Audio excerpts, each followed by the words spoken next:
আজকে চলে এসেছি একদম একটা সহজ রান্নার রেসিপি নিয়ে। তার জন্য দেখো সমস্ত কিছু গুছিয়ে নিয়েছি।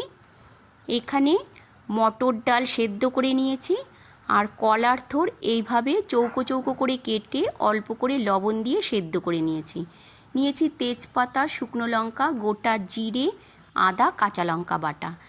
এখন কড়াইতে দিয়ে দিচ্ছি অল্প করে সর্ষের তেল। তেল গরম করে নিয়ে তেজপাতা, শুকনো লঙ্কা দিয়ে দিলাম। এবার দিয়ে দেব গোটা জিরে। এখন ফোড়নটা একটু ভেজে নিতে হবে। ভাজা হয়ে গেছে, এখন দিয়ে দেব সেদ্ধ করে রাখা থোড় দিয়ে অল্প করে দিয়ে দিচ্ছি লবণ আর হলুদ গুঁড়ো। এবার থোড় একটু ভেজে নিতে হবে।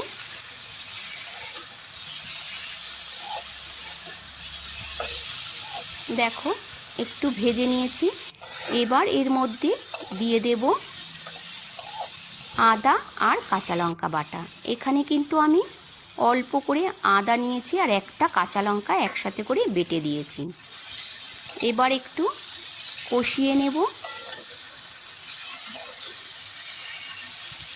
দেখো কষানো হয়ে গেছে।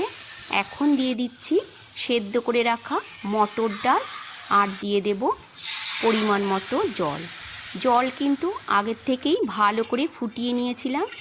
এখন পরিমাণ মতো জল দিয়ে খুব ভালো করে ডালটা ফুটিয়ে নিতে হবে।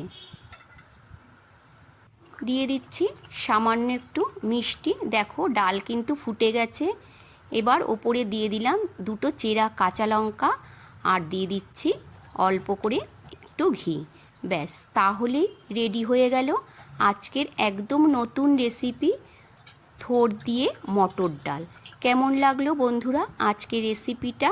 অবশ্যই জানিও। ভালো লাগলে লাইক কমেন্ট করে দিও। আবারও তোমাদের সাথে দেখা হবে অন্য একটা রান্নার ভিডিওতে।